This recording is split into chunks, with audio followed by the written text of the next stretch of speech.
tip. Coming all 3 speakers. Good honest reviews, book shows, and the movies all getting featured. They all getting featured. Said it's Tanesha's tip. Coming all 3 speakers. Coming all 3 speakers. Good honest reviews, book shows, and the movies all getting featured. Yeah.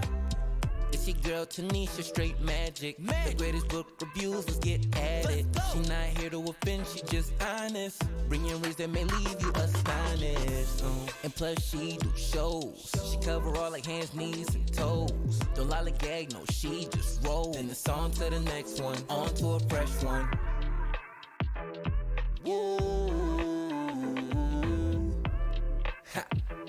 Said it's on to the next one, on to a fresh one. Tanesha's tip. Coming all 3 speakers. Good honest reviews, book shows, and the movies all getting featured.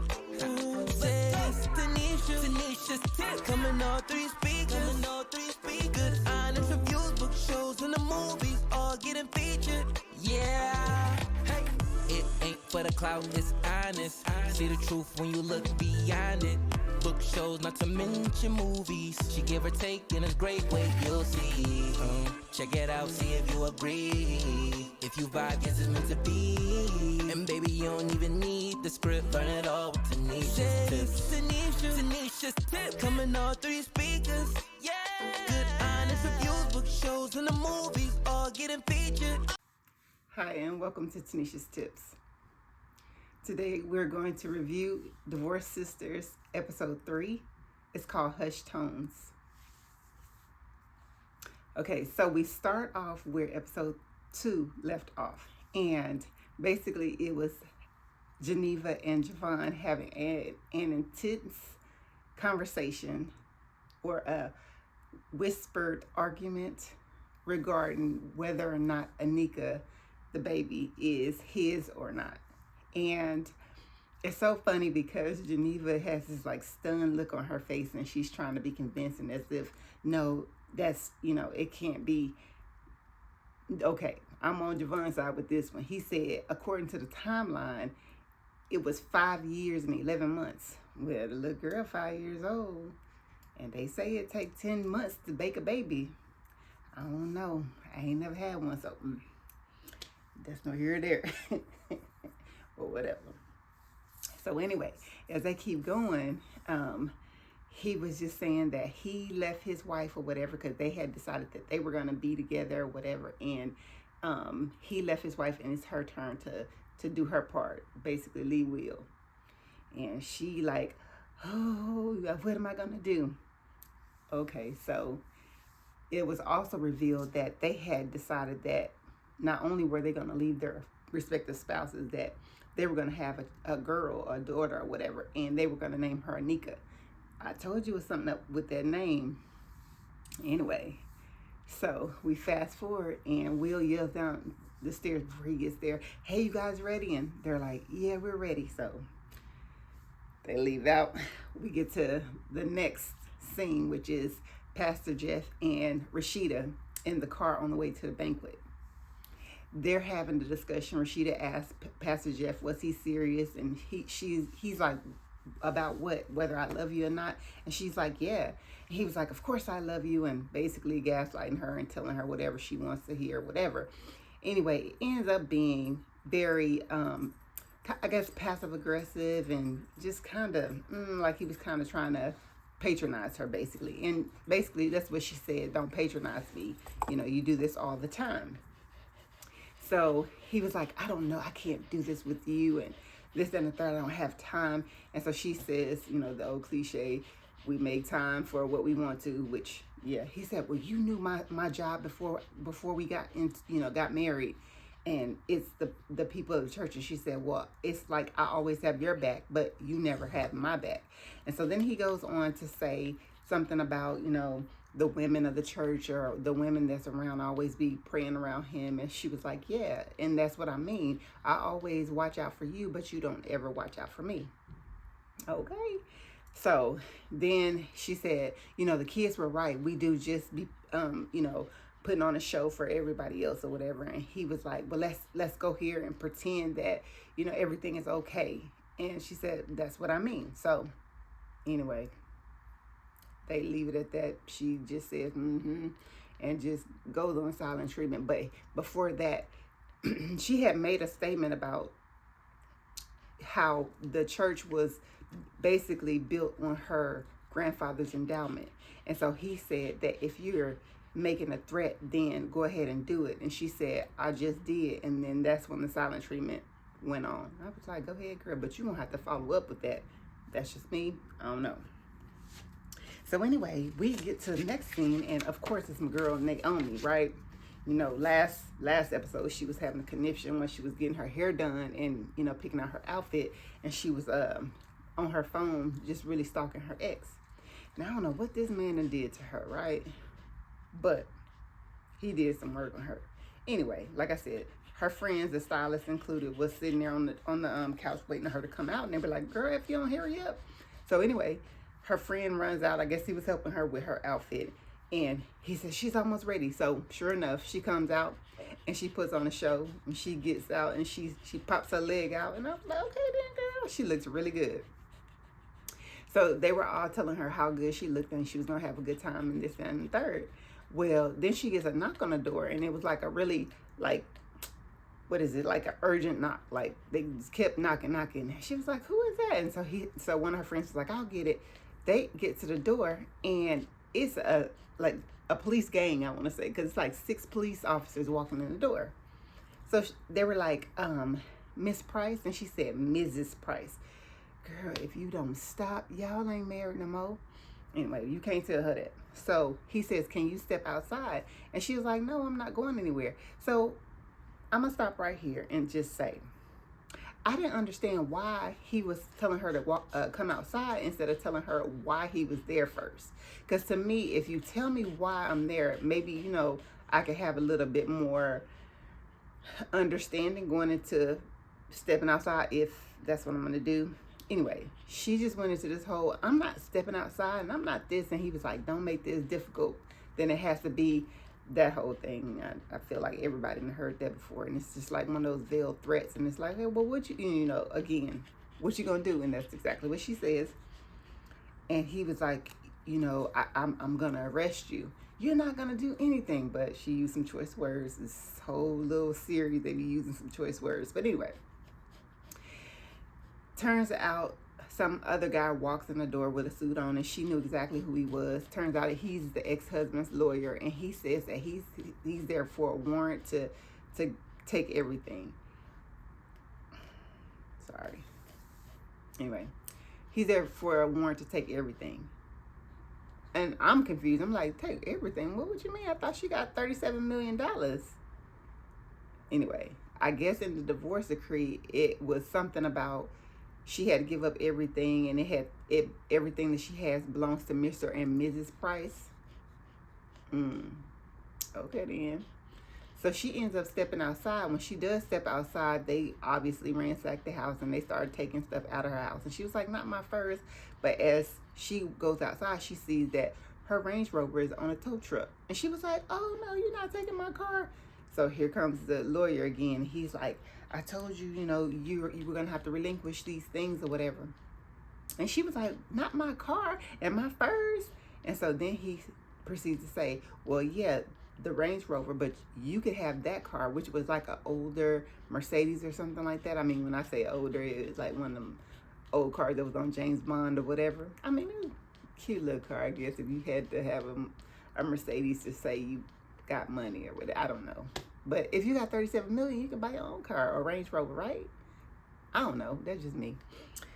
But anyway, so to further humiliate her, he made the police take off her earrings, her watch, all this stuff. She ends up taking the earrings off and throw them in the bushes and told him she'd be doggone if she give her stuff away for some other girl, whatever.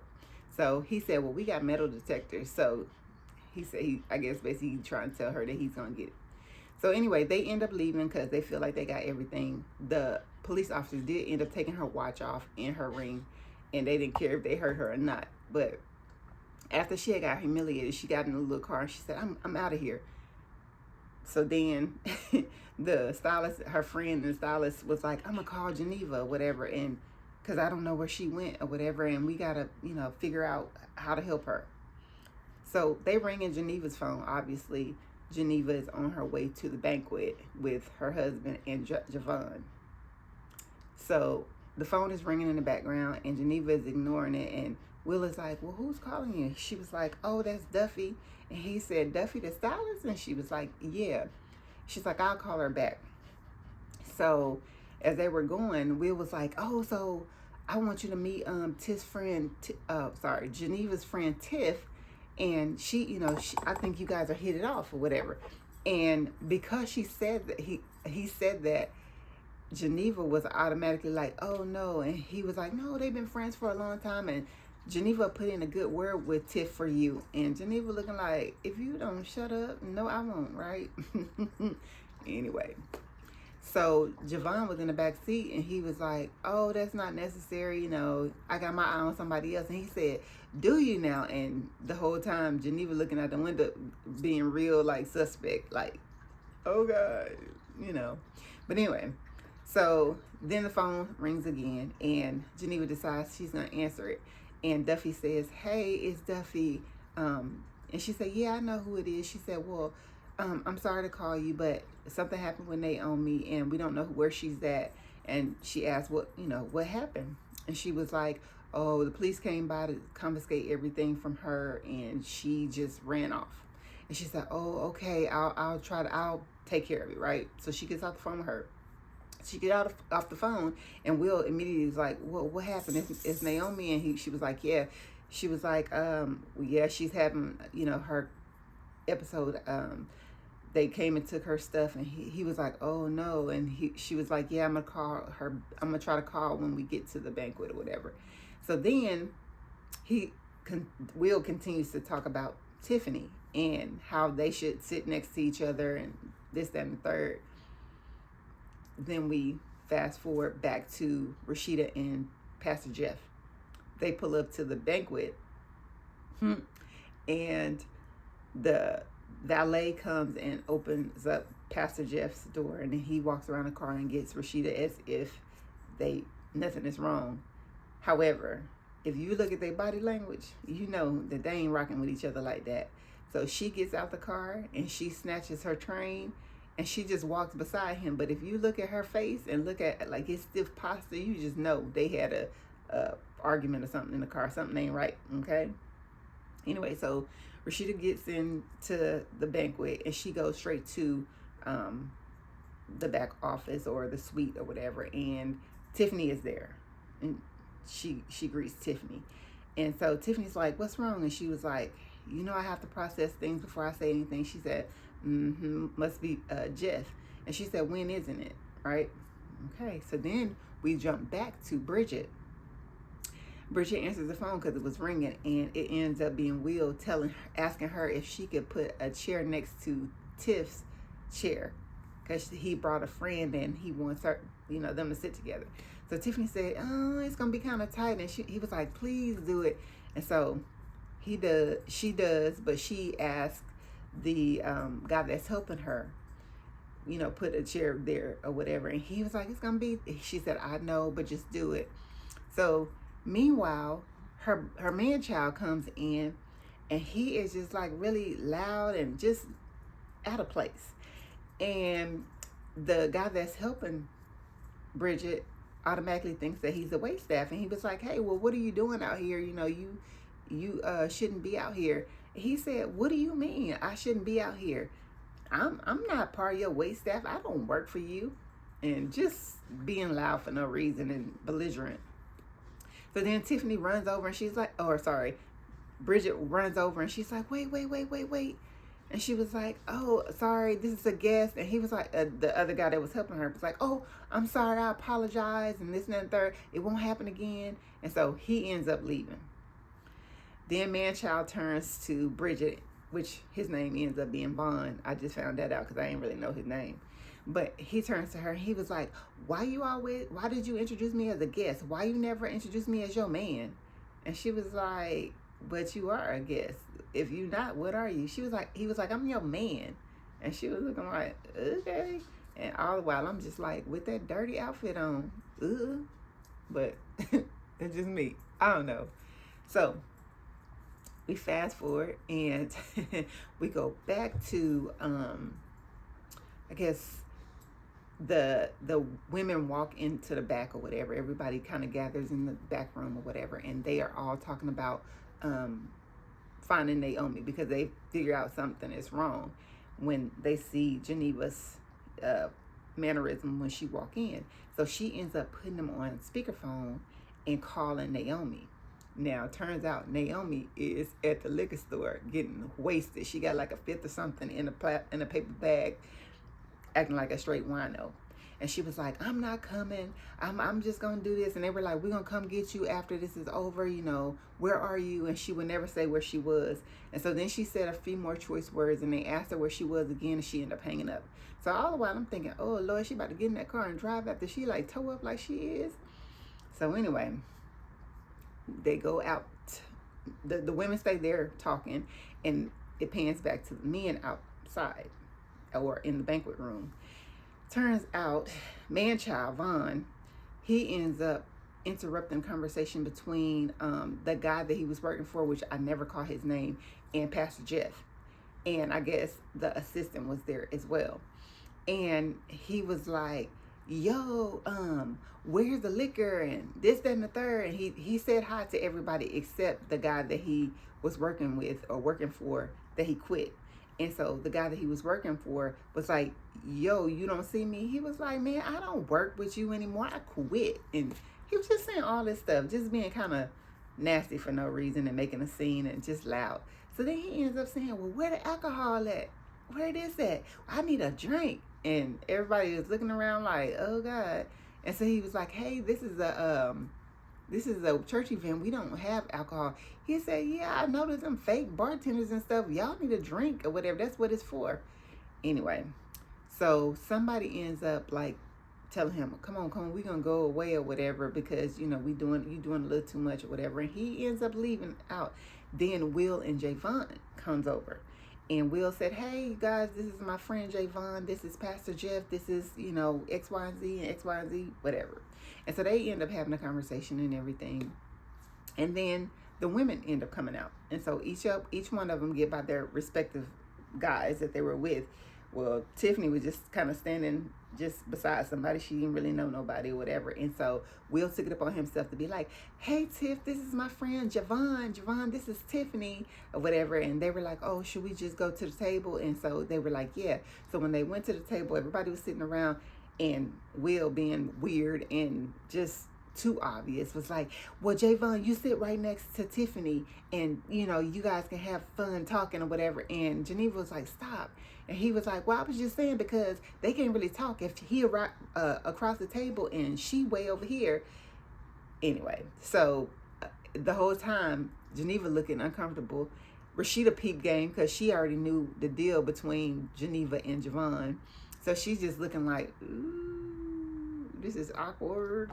And Tiffany kind of like looking like, what is going on? But then they started talking or whatever, and they both discovered that they're both divorced, and they actually go to the same holistic doctor or something like that. Something about, he usually say something about doing something with a lemon. I don't know what that whole thing is, but they end up chuckling about it.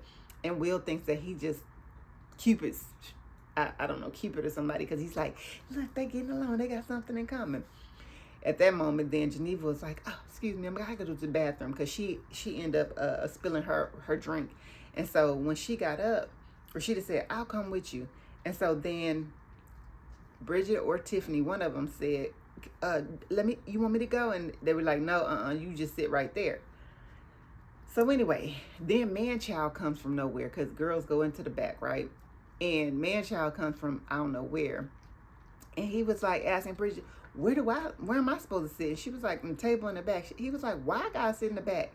Just being loud. I mean, just being loud. So anyway, I think Tiffany was like, Bridget, you're at this table, sit. And so he was like, yeah, that's more like it. And he came over and he was about to just sit down. And she was like, that's my seat. Instead of him, he was like, yeah, I was just going to bring your chair out. She was like, no, you wouldn't. Then he stubbed her toe trying to push her seat in, right? It was just all a whole mess. Pan to the back. And Rashida is talking to Geneva and trying to figure out what was going on. And Geneva actually told her that he thinks that Anika is his baby or whatever. And yeah, I admit the timing is kind of close or whatever, but I was going through IVF and we had sex, and she said, please tell me it's not possible. And she said, I don't know. She was like, but it was one time. She was like, okay, stop right here. Good child. Anything is possible, but if you was having them many issues with IVF,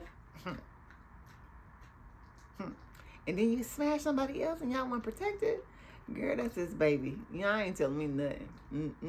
Y'all ain't telling me Nathan. Anyway, fast forward. Okay, so she like, oh no. So anyway, Bridget ends up getting up. Not Bridget, sorry. Tiffany ends up getting up from the table, and because she really did have to use the bathroom, and she went in there, and she was like, she knocked on the door first, and they told her to come in, and so she was looking past Rashida to look at Geneva, and she was like, what's wrong? And she was like, oh, nothing. She was like, oh, I gotta use the bathroom. They were like, there go the bathroom right there. So anyway, Rashida trying to make sure Geneva get herself together, because she in there really shaking and doing the most or whatever, and she, I guess, had tears or something because she was wiping up under her eyes trying to conceal it for Tiffany so she wouldn't come out. So then when Tiffany finally came out, she was like, "Ooh, that was, I really had to go to the bathroom." She was like, but she kept looking. She was like, "Is everything okay?" She was like, "What am I missing? What are y'all not telling me?" And they were like, "Oh, nothing," or whatever. And so she looked at them. She was like, "Well, okay, I guess y'all tell me when the time comes." They were like, "Yeah." So anyway, they all decided they're gonna get up and go. As they went outside and sat back around the table, Bridget came over and she was like, "Uh-oh." And they were like, "What?" They were like, it's not gonna, wait. Sorry. Fast forward. Let's go back. Bridget came into the back room and she said that y'all ain't gonna believe what happened. And they were like, "What?" She was like, "Franklin and his wife just showed up."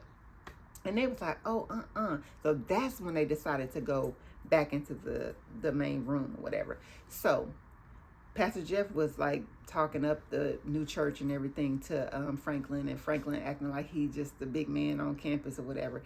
And somebody asked how, I think Pastor Jeff asked the wife how was she doing or whatever, and she was like, "Oh, I'm good. I didn't want to come." And he was like, "Why not?" She said, "Because the dragon lady I thought the dragon lady was gonna be here." And so Rashida walked up and said, "Who might that be?" And so she was like, "Oh, hey, it's nice to see you again." And she got her hand out for a shake or whatever. And Rashida was like, "Mm-hmm." And so she was about to say something else, and Tiffany jumped up and she was like, she said something, and she was like, "And who might you be?" She was like, "A friend of the dragon lady," or whatever, or something like that, she said.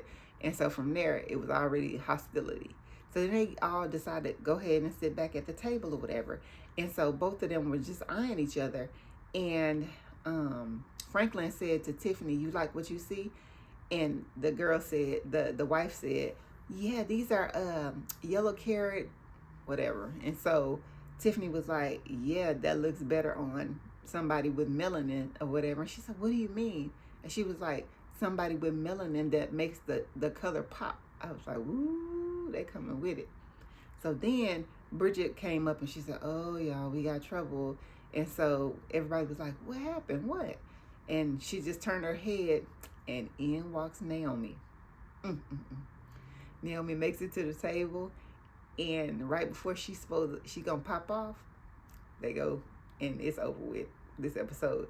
So stay tuned for episode 4. It is cooking up. It's getting good.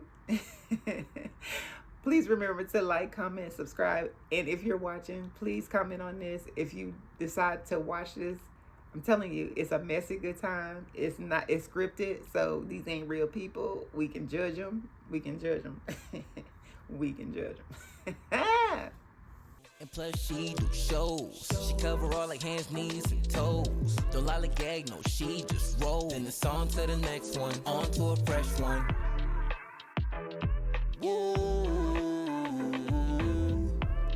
Ha. Said it's on to the next one, on to a fresh one. Tanesha's tip coming all 3 speakers. Good honest reviews, book shows, and the movie.